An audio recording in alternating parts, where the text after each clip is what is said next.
बिस्मिल्लाहिर्रहमानिर्रहीम। अस्सलाम वालेकुम स्टूडेंट्स। लास्ट लेक्चर में हमने एस्टेबल मल्टी वाइब्रेटर का सर्किट और उसकी वर्किंग और उसके अलावा कैलकुलेशन के बारे में जो है वो जाना। इस टॉपिक में मोनोस्टेबल मल्टी वाइब्रेटर है। अब नाम से ज़ाहिर है मोनो मीन्स वन और स्टेबल, इसका मतलब है कि ये एक ऐसा मल्टी वाइब्रेटर है जिसकी एक स्टेट जो है वो क्या होती है, स्टेबल होती है। इसका मतलब है वन स्टेबल स्टेट। लेकिन मल्टी वाइब्रेटर हमें जानते हैं कि उनकी एक्चुअली में दो स्टेट्स होती हैं, हाई या लो। तो एक अगर स्टेबल स्टेट है तो जो दूसरी स्टेट जो होगी वो क्या होगी, हाफ स्टेबल होगी। यानी वहाँ पर ये कुछ देर के लिए स्टेबल ज़रूर रहेगा, लेकिन for an indefinite time period जो है वो वहाँ पर जो है वो ये स्टेबल नहीं रह सकता। उसको क्वेसी स्टेबल स्टेट जो है वो कहा जाएगा। अब सिचुएशन ये है कि यहाँ पर हमारे पास दो ट्रांजिस्टर लगे हुए हैं, Q1 और Q2। दोनों के कलेक्टर्स को आपने पावर सप्लाई के साथ जोड़ दिया, दोनों के एमीटर्स को आपने ग्राउंड कर दिया। इसका मतलब है ये भी जो कॉन्फ़िगरेशन हम यूज़ कर रहे हैं वो क्या है, कॉमन एमीटर कॉन्फ़िगरेशन। अब आपने ये देखना है कि आपने Q2 की बेस को R एक रजिस्टर के ज़रिए पावर सप्लाई के साथ जोड़ा है और Q1 के कलेक्टर को Q2 की बेस के साथ कनेक्ट किया थ्रू अ कैपेसिटर। Q1 के लिए आपने क्या किया, Q2 का कलेक्टर Q1 की बेस के साथ कनेक्ट है थ्रू अ रजिस्टर RB1, लेकिन साथ ही आपने इस बेस पे Q1 की बेस पे एक और रजिस्टर लगाया RB2 और उसको एक नेगेटिव पावर सप्लाई के साथ कनेक्ट कर दिया। अब ये नेगेटिव पावर सप्लाई से कनेक्ट करने का मतलब तो यही है कि Q1 को आप रिवर्स बाई स्टेट में लेके जाना चाहते हैं, यानी इसका जो बेस एमीटर जंक्शन है वो रिवर्स बाइस होगा। और रिवर्स बाइस होने का मतलब ये हुआ कि जो Q1 है, यानी इनिशियली अगर आप देखें तो Q1 जो है वो कौन सी स्टेट में आप ले गए हैं, कट ऑफ। और आप जानते हैं कट ऑफ में जो कलेक्टर के ऊपर वोल्टेज होता है वो VCC के बराबर होता है। इसका मतलब है ये वोल्टेज किसके बराबर होगा, VCC। तो आप जो है वो यहाँ पर अगर Q1 का कलेक्टर वोल्टेज प्लॉट करें तो Q1 का कलेक्टर वोल्टेज किसके बराबर होगा, VCC के बराबर होगा। अब Q2 को देखें, Q2 की जो बेस है वो कनेक्टेड है पावर सप्लाई के साथ। पावर सप्लाई में से जब करंट निकल के इस R रजिस्टर के थ्रू पहुंचने के बाद यहाँ पर इस पॉइंट पे पहुंचेगा। यहाँ पर दो रास्ते हैं, या तो कैपेसिटर को चार्ज करे या इसके बेस एमीटर की जानिब जो है वो जाए। कैपेसिटर को चार्ज नहीं कर सकता क्योंकि कैपेसिटर की लेफ़्ट साइड पे भी वोल्टेज कितना है इस वक्त, VCC। यानी ये वाले पॉइंट के ऊपर ये जो कलेक्टर है इसके ऊपर वोल्टेज है VCC, राइट साइड पे भी वोल्टेज है VCC। तो इसका मतलब है कोई पोटेंशियल डिफरेंस नहीं है। जब पोटेंशियल डिफरेंस नहीं है तो ये कैपेसिटर चार्ज नहीं हो सकता। इसका मतलब है करंट जो यहाँ से इधर आ रहा है उस करंट ने R में से गुजरने के बाद ये Q2 ट्रांजिस्टर की बेस की जानिब जाना है और बेस एमीटर में दाखिल होकर बेस एमीटर को फॉरवर्ड बाइस कर देना है। RC2 को आपने इस तरह से एडजस्ट करना है कि ये Q2 जो है वो इंश्योर हो जाए कि कहाँ पर चला गया है, सेचुरेशन रीजन में चला गया है। इसका मतलब ये हुआ कि Q1 का कलेक्टर जो है वो था VCC पे, Q2 का जो कलेक्टर है वो इस वक्त है 0 वोल्ट के ऊपर, यानी सेचुरेशन जो है वो चला गया। हम कल ही ये बात कर ली थी कि सेचुरेशन में VCE की वैल्यू जो है वो किसके बराबर होती है, 0 वोल्ट के बराबर, और सेचुरेशन कट ऑफ में VCE की वैल्यू किसके बराबर होती है, VCC के बराबर होती है। तो ये सिचुएशन है, Q2 इस वक्त सेचुरेशन रीजन में फॉल कर रहा है। अब अगर आप इस सर्किट को ऐसे ही छोड़ दें और ये क़यामत तक ऐसे ही लगा रहे तो सिचुएशन यही रहेगी कि Q2 के कलेक्टर के ऊपर वोल्टेज कितना रहेगा, 0, और Q1 का जो कलेक्टर है उसके ऊपर वोल्टेज कितना आएगा, VCC आएगा। तो नॉर्मली इस वाली स्टेट, यानी ये जो Q2 की आउटपुट होती है ना, इसको आउटपुट वोल्टेज कंसिडर किया जाता है। यानी यहाँ पर जो वोल्टेज है उसको आउटपुट वोल्टेज कंसिडर किया जा रहा है। तो ये इस वक्त ऐसी सिचुएशन है। और अगर हम इस सर्किट को नहीं छेड़ेंगे, पावर सप्लाईज कनेक्टेड रहने देते हैं ये दोनों, तो उस वक्त ये हमेशा इसी स्टेट में रहेगा। तो ये स्टेट क्या कहलाएगी, ये स्टेबल स्टेट कहलाएगी। इसका मतलब है Q1 is in cutoff, Q2 is in saturation. This is the stable state of this monostable multi vibrator. अब आप इसको स्टेबल स्टेट से दूसरी स्टेट में लेके जाना चाहते हैं, रिवर्स करना चाहते हैं, यानी इधर VCC से 0 हो जाए, इधर 0 से कहाँ पर हो जाए, VCC हो जाए। तो आपको खुद से करना पड़ेगा। खुद से क्या करना पड़ेगा, देखिए मैंने Q1 की जो बेस है इसके ऊपर एक कैपेसिटर लगा दिया C', एक नया कैपेसिटर जो है वो लगा दिया। अब यहाँ पर लेफ़्ट साइड पे जो वोल्टेज दिया जाता है ना, उस वोल्टेज को नाम दिया जाता है ट्रिगर वोल्टेज। ट्रिगर आप जानते हैं कि एक शॉर्ट ड्यूरेशन सिग्नल होता है। जैसे आप पिस्टल है, पिस्टल के अंदर एक ट्रिगर होता है, आप उसको ट्रिगर को प्रेस करते हैं तो उस पिस्टल ने वर्क करना होता है। तो इसका मतलब ये हुआ कि आप खुद से क्या करेंगे, ट्रिगर अप्लाई करेंगे। अब ये ट्रिगर होता क्या है, यानी ये वो पिस्टल वाली बात तो नहीं है कि यहाँ पर जो है वो कोई बटन दबा दिया तो ट्रिगर जो है वो चल पड़ा या गोली चल पड़ी, ठीक है। तो आपने ट्रिगर अप्लाई करना है। यहाँ पर जो ट्रिगर है वो इलेक्ट्रिकल ट्रिगर है, यानी यहाँ पर आपने वोल्टेज अप्लाई करना है। अब वो कैसे अप्लाई करेंगे, आपको पता है Q1 जो है वो कहाँ पर है, कट ऑफ में, क्योंकि इसकी बेस के ऊपर आपने नेगेटिव पावर सप्लाई दिया हुआ है। आप Q1 की बेस के ऊपर इस कैपेसिटर के ज़रिए C' के ज़रिए एक हाई वोल्टेज अप्लाई करेंगे, ठीक है। यानी थोड़ी सी देर के लिए आपने इसको क्या करना है, एक हाई वोल्टेज अप्लाई करना है।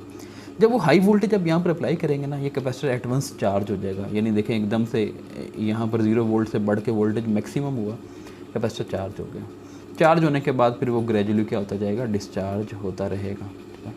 लेकिन एक इंस्टेंट ऐसा आया कि कैपेसिटर जैसे ही मैक्सिमम वोल्टेज पे चार्ज हुआ, बेस का वोल्टेज इस नेगेटिव पावर सप्लाई के वोल्टेज को क्या कर जाएगा, ओवरकम कर जाएगा। फर्ज करें यहाँ पर आपने लगाया हुआ -3 वोल्ट, आपने जो ट्रिगर दिया ये दिया 10 वोल्ट। अब वो 10 वोल्ट कैसे देंगे, ऐसे करेंगे कि यहाँ से एक वायर लगाएंगे, उस वायर को बस हल्का सा उसका दूसरा एंड इस पावर सप्लाई के साथ टच कर दें। तो जैसे ही आप पावर सप्लाई के साथ टच करेंगे तो यहाँ पर तो थोड़ी सी देर के लिए 10 वोल्ट हो जाएगा और कैपेसिटर एडवांस चार्ज हो जाएगा ये 10 वोल्ट पे। अब 10 वोल्ट -3 वोल्ट को ओवरकम करने के लिए काफ़ी है। तो इसका मतलब ये हुआ कि जैसे ही आपने ट्रिगर अप्लाई किया, उस ट्रिगर ने क्या किया, Q1 को कट ऑफ से निकाला, क्योंकि इसकी बेस पे पहले नेगेटिव वोल्टेज था। अब वो नेगेटिव वोल्टेज ओवरकम होके पॉजिटिव वोल्टेज हो गया, तो वो कट ऑफ से निकला और कहाँ पर चला गया, सैचुरेशन में। जैसे ही Q1 सैचुरेशन में गया, इसकी आउटपुट पे वोल्टेज VCC से कम होके 0 हो गया। ये VCC से कम हुआ और 0 हो गया। अब जैसे ही इस पॉइंट पे वोल्टेज हुआ 0, अब आगे ये लगा हुआ है कैपेसिटर और रजिस्टर। ये जो कैपेसिटर और रजिस्टर है, इसको आपने कहा हुआ है कि ये कौन सा सर्किट होता है, ये होता है डिफरेंशिएटर। कल भी हमने इसका जिक्र किया था जब हमने ए स्टेबल मल्टी वाइब्रेटर जो है वो पढ़ा। तो ये डिफरेंशिएटर जो है ये क्या करता है, डेरिवेटिव लेता है, rate of change of voltage with respect to time. अब वोल्टेज जो है उसमें जो चेंज है वो किसके बराबर है, final voltage minus initial voltage. Final voltage हो गया है 0, इनिशियल वोल्टेज था VCC। इसका मतलब ये हुआ 0 minus VCC divided by delta T. और डेल्टा टी भी आप देख रहे हैं बहुत स्मॉल है, एकदम से तो ये सारा काम हो रहा है। तो इसका मतलब है कि कैपेसिटर के इस पॉइंट के ऊपर, ये वाले पॉइंट के ऊपर जो वोल्टेज होगा वो एट वंस माइनस हो जाएगा, माइनस VCC। और जैसे ये नेगेटिव वोल्टेज Q2 की बेस पे मिलेगा, अब Q2 सेचुरेशन में नहीं रहेगा, ये सेचुरेशन से निकलेगा और कट ऑफ में चला जाएगा। तो इसका मतलब ये हुआ कि ट्रिगर ने ये किया कि Q1 को कट ऑफ से निकाला, सेचुरेशन में ले गया, लेकिन उसकी वजह से ये जो डिफरेंशिएटर सर्किट है, ये जो RC डिफरेंशिएटर सर्किट है, इसने Q2 को जो है वो सेचुरेशन से निकाला और कहाँ पर ले गया, कट ऑफ में। तो ये सेचुरेशन से निकल के चला गया कट ऑफ रीजन में। तो इसका मतलब है यहाँ पर वोल्टेज क्या हो गया, हाई, यानी इस पॉइंट पे वोल्टेज अब 0 से बढ़ के हो गया VCC। दोनों अपनी, अब पहले तो ये स्टेबल था, ये तो स्टेबल स्टेट थी, लेकिन ये वाली स्टेट स्टेबल नहीं है। यानी ये स्टेट में आ तो गए हैं, लेकिन आप देखेंगे ये थोड़ी सी देर के बाद ऑटोमेटिकली वापस कौन सी स्टेट में चले जाएंगे, इसी नंबर 1 वाली स्टेट में चले जाएंगे। अब जब इस पॉइंट पे वोल्टेज हुआ माइनस VCC, पावर सप्लाई से जो करंट इस रजिस्टर के ज़रिए इस Q2 में जा रहा था वो Q2 में नहीं जाएगा, वो अब कैपेसिटर को चार्ज करेगा, क्योंकि अब कैपेसिटर की ये जो लेफ़्ट प्लेट है, इस प्लेट पे वोल्टेज कितना हो चुका है, 0 वोल्ट हो चुका है। अब क्या होगा, ये कैपेसिटर यूँ चार्ज होना शुरू हो जाएगा। इसका मतलब है कि ये जो C है ये चार्ज होना शुरू हो जाएगा लेकिन चार्जिंग का रास्ता क्या है, इस रजिस्टर के ज़रिए चार्ज होगा। चार्जिंग से पहले इस कैपेसिटर की ये वाली प्लेट है, ये है -VCC वोल्टेज पे, और ऐसा ऐसा बढ़ते बढ़ते ये -VCC से पहुंचेगी 0.7 वोल्ट पे। जैसे ये वाला पॉइंट 0.7 पे पहुंचा, उस वक्त Q2 ऑटोमेटिकली कट ऑफ से निकलेगा और सेचुरेशन पे आ जाएगा। तो इसका मतलब है अब Q2 जो है वो वापस कट ऑफ से निकला और कहाँ पर चला गया, सेचुरेशन में। तो देखें Q2 वापस कहाँ पर आ गया, सेचुरेशन रीजन में। और अगर Q2 सेचुरेशन में आया तो इस पॉइंट पे, इसके ये वाले पॉइंट पे वोल्टेज कितना हो गया, 0 हो गया, यानी ये सेचुरेशन में आया तो ये 0। जब इधर वोल्टेज 0 हुआ तो इधर ऑटोमेटिकली वोल्टेज नेगेटिव हो जाएगा, और जब इधर नेगेटिव होगा तो Q1 कट ऑफ में चला जाएगा। कट ऑफ में जाने का मतलब है ये वापस अपनी इस स्टेट में जो है वो चला जाएगा आपके पास, ठीक है। तो ये आपके पास सिचुएशन बन जाएगी। तो इसका मतलब है ये जो आउटपुट है Q2 की आउटपुट थोड़ी सी देर के लिए क्या हो जाएगी, हाई होगी। उस दौरानिये में हाई रहेगी जिस दौरानिये में कैपेसिटर -VCC से चार्ज होता होता किस वोल्टेज पे पहुंचेगा, 0.7 पे। तो Q1 जो है वो इस वक्त कहाँ पर चला गया है, सेचुरेशन से वापस कट ऑफ में। इसका मतलब ये हुआ कि Q1 वापस कट ऑफ में आ गया, Q2 वापस सेचुरेशन में आ गया, आप ओरिजिनल स्टेट में आ गए। तो इसका मतलब है ये स्टेबल स्टेट थी। ये वाली जो है वो कौन सी स्टेट थी, ये क्वेसी स्टेबल थी, यानी ये थोड़ी सी देर के लिए क्या थी, स्टेबल थी। और उसके बाद दोबारा से आप जो है वो ओरिजिनल स्टेट में आ गए हैं। अब ये कितनी देर के लिए आउटपुट हाई हुई है, ठीक है। यानी आपने इधर ट्रिगर दिया, ट्रिगर देने का मतलब है पिस्टल का वो ट्रिगर दबाया तो एक गोली निकली। तो ये ऐसे ही है, ये समझें इलेक्ट्रिकल फायर है, यानी इलेक्ट्रिकल जो है वो बुलेट है ये एक्चुअली में। ये वाला वोल्टेज आप आगे किसी सर्किट को चलाने के लिए इस्तेमाल कर सकते हैं, ठीक है। आप जानते हैं जैसे अगर आपने गैस का चूल्हा ऑन करना हो, क्या करते हैं, गैस तो मौजूद होती है लेकिन उसको ट्रिगर करना पड़ता है, आपको जो है वो लाइटर यहाँ पर या कोई इलेक्ट्रिक स्पार्क देना पड़ता है जिससे जो है वो ऑन होता है। तो हमें ये कैलकुलेट करना है कि ये कितनी देर के लिए आउटपुट हाई हुई है। इसको पल्स कहा जाता है, यानी आउटपुट थोड़ी देर के लिए जो है वो हाई हो जाए उसको पल्स कहा जाता है। शॉर्ट ड्यूरेशन सिग्नल जो है उसको पल्स कह रहे हैं। इसकी हमें विड्थ चाहिए, इसको कहा जाता है पल्स विड्थ, यानी इधर से लेके इधर तक कितना टाइम है।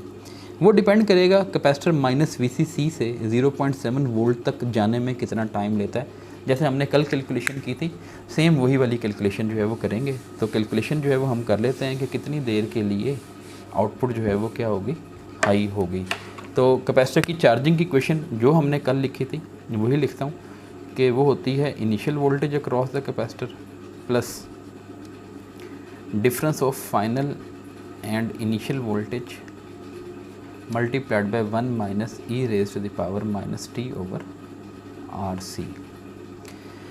Average voltage across the capacitor वो 0 है क्योंकि इनिशियल वोल्टेज -VC है और फाइनल आप चाहते हैं +VCC हो जाए, तो इन दोनों की एवरेज 0 है।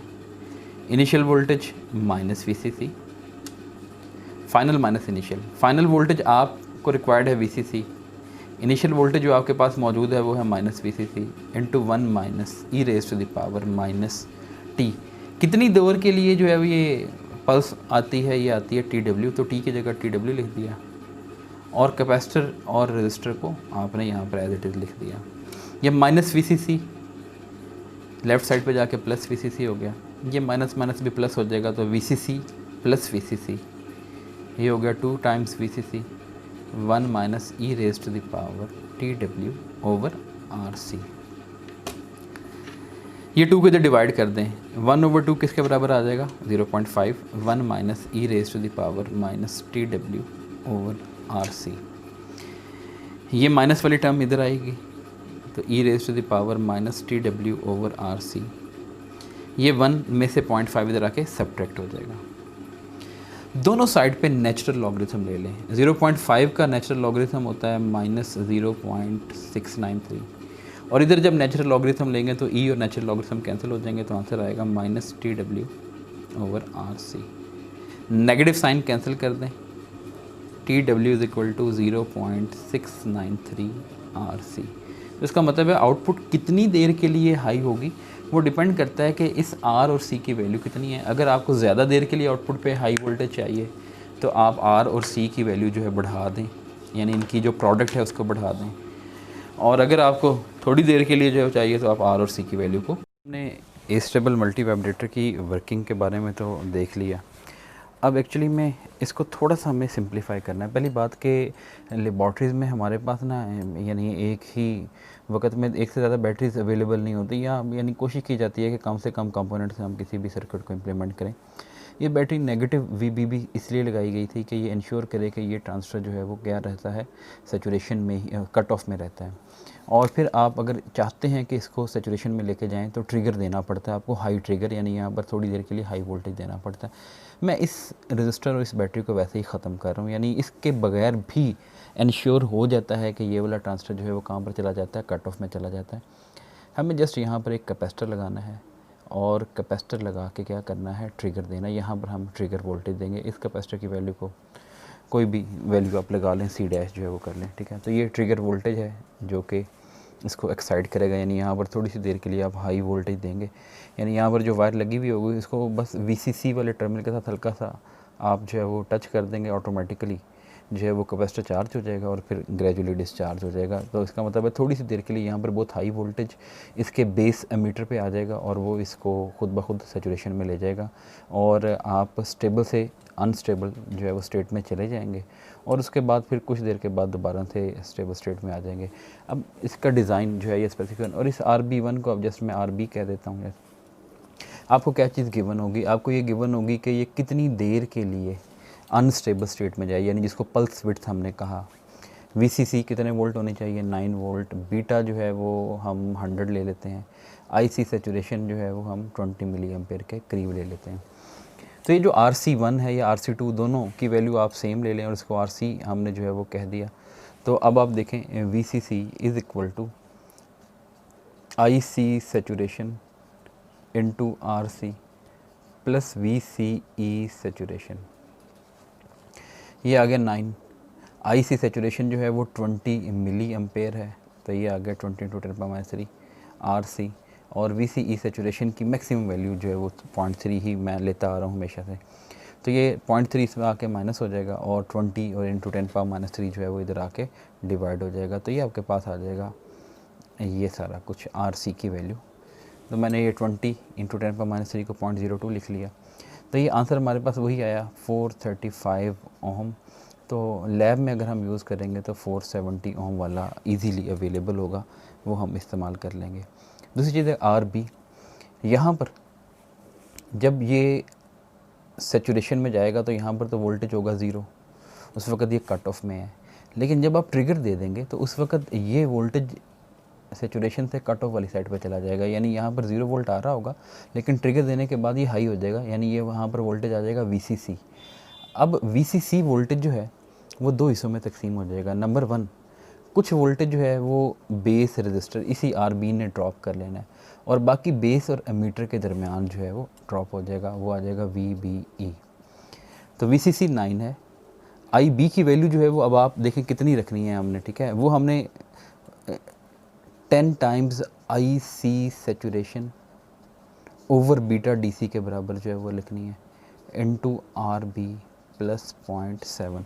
तो ये वही चीज़ है कि IB मिनिमम आपने निकाल लेना है। IB मिनिमम किसके बराबर होता है, IC saturation divided by beta DC। ये वो मिनिमम करंट है जो ट्रांजिस्टर को सेचुरेट कर देगा, इस ट्रांजिस्टर को। लेकिन हम जो है वो इंश्योर करना चाहते हैं कि वाकई ही ट्रांजिस्टर जो है वो सेचुरेशन में चला जाए, इसलिए हम जो है वो इसके मुकाबले में 10 गुना ज़्यादा करंट जो है वो दे रहे हैं। तो ये मैंने यहाँ पर लिख दिया। 0.7 को इधर आके माइनस कर दें तो ये बन जाएगा 8.3। 10 बीटा की जगह आप पुट कर दें 100, IC सेचुरेशन की जगह 0.020 जो कि ये लिख दिया, मल्टीप्लाइड बाय RB। यहाँ से आप RB की वैल्यू जो है वो निकाल सकते हैं। तो ये जो RB की वैल्यू आएगी वो आएगी 4150 ओम, यानी 4.15 किलो ओम। लेकिन हम जो है वो ले लें 4.7 किलो ओम, थोड़ी सी ज़्यादा भी ले लेंगे कोई फ़र्क नहीं पड़ेगा, क्योंकि हमने वैसे ही बेस में बड़ा ज़्यादा करंट एंटर किया, तो थोड़ी बड़ी रेजिस्टेंस लगा देंगे तो करंट 10 IB मिनिमम से थोड़ा सा कम रह जाएगा, लेकिन इतना कम नहीं होगा कि वो IB मिनिमम से भी कम हो जाए और ट्रांजिस्टर सेचुरेट ना हो सके। ट्रांजिस्टर सेचुरेट हो जाएगा, इतनी बहुत अप्रॉक्सीमेशन से कोई फ़र्क नहीं पड़ता। लास्ट चीज़ रहेगी वो है R और C की वैल्यू, कि ये R और C की वैल्यू क्या होंगी। ये निकलेंगी इधर से, कि आपने देखा पल्स विड्थ बराबर है 0.693 इंटू RC, ठीक है। तो मैं क्या करता हूँ, पल्स विड्थ की जगह 10 मिली सेकेंड जो है वो पुट कर देते हैं TW की जगह, is equal to 0.693 into R को अननोन रहने देते हैं। सी कैपेसिटर असल में हमारे पास जो है ना चंद वैल्यू के ही मौजूद होते हैं, ज़्यादा वैल्यूज़ के जो है वो कैपेसिटर मौजूद नहीं होते। मैं सी को ना बस 1 माइक्रोफैरड चूज़ कर लेता हूँ खुद से। मैं कहता हूँ मेरे पास लैब में 1 माइक्रोफैरड अवेलेबल है, तो हम उसको 10⁻⁻6 फैरड लिख के यहाँ पर लिख देते हैं। तो आर की वैल्यू यहाँ से आ जाएगी 10 इंटू 10⁻³ ओवर 0.693 इंटू 1 इंटू 10⁻⁻6। तो ये आपके पास आ जाएगी 10 इंटू 10⁻⁻3 हो जाएगा डिवाइडेड बाय 0.693। तो ये 14.4 किलो ओम के राउंड अबाउट आ जाएगी। अब 14.4 का तो रजिस्टर शायद ना हो, लेकिन 15 किलो ओम का रजिस्टर लैब में ज़रूर मौजूद होता है। तो इसका मतलब है आपने ये काम करना है कि ये सर्किट को लगा लेना है, ठीक है। इस सर्किट में ये जो आउटपुट आ रही है ये परमानेंटली क्या आएगी, 0 आएगी, और ये वाली आउटपुट परमानेंटली हाई आएगी। लेकिन ये स्टेबल स्टेट है। जैसे ही आप इसको ट्रिगर देंगे इस पॉइंट के ऊपर, यानी इस वायर को पॉजिटिव VC से हल्का सा बस टच करना है, तो ऑटोमेटिकली क्या होगा, ये वाला ट्रांजिस्टर सैचुरेशन में आ जाएगा, यानी इसकी VC कम हो जाएगी, और ये वाला ट्रांजिस्टर जो है वो कट ऑफ में चला जाएगा। तो इसका मतलब है इसकी आउटपुट पे वोल्टेज हाई हो जाएगा। लेकिन कितनी देर के लिए हाई होगा, इतनी देर के लिए, जो कि हमारे पास है 10 मिली सेकेंड। तो 10 मिली सेकेंड के लिए हाई होगा और उसके बाद फिर दोबारा से जो है वो लो हो जाएगा। तो इसका मतलब है इसने स्टेबल स्टेट में रहना है हमेशा। ट्रिगर देंगे तो स्टेबल से निकल के अनस्टेबल में ज़रूर चला जाएगा, लेकिन इतनी ड्यूरेशन के बाद ऑटोमेटिकली वापस स्टेबल स्टेट में आ जाएगा। अब हम जो है जब भी इसको ट्राई करेंगे, मैं आपको इसकी दोनों की जो है वो स्पेसिफिकेशन में ट्राई करवा दूंगा कि मैं R और C थोड़ा बड़ा लगा लूँगा, ठीक है, और आपको जो है वो चेक करवाऊँगा कि वाकई ही कि ये यहाँ पर लो स्टेट होगी, थोड़ी देर के लिए हाई हो जाएगी और उसके बाद फिर क्या हो जाएगी, लो हो जाएगी। यहाँ पर एक LED लगा लेंगे, LED जो है वो पहले ऑफ़ होगी, थोड़ी सी देर के लिए वो ऑन हो जाएगी, उसके बाद फिर दोबारा से ऑटोमेटिकली क्या हो जाएगी, ऑफ़ हो जाएगी। तो इस तरह से जो है वो आप इसको टेस्ट कर सकते हैं। तो कोई क्वेश्चन है तो आप पूछ सकते हैं, और अपना ख्याल रखिएगा। अल्लाह हाफ़िज़।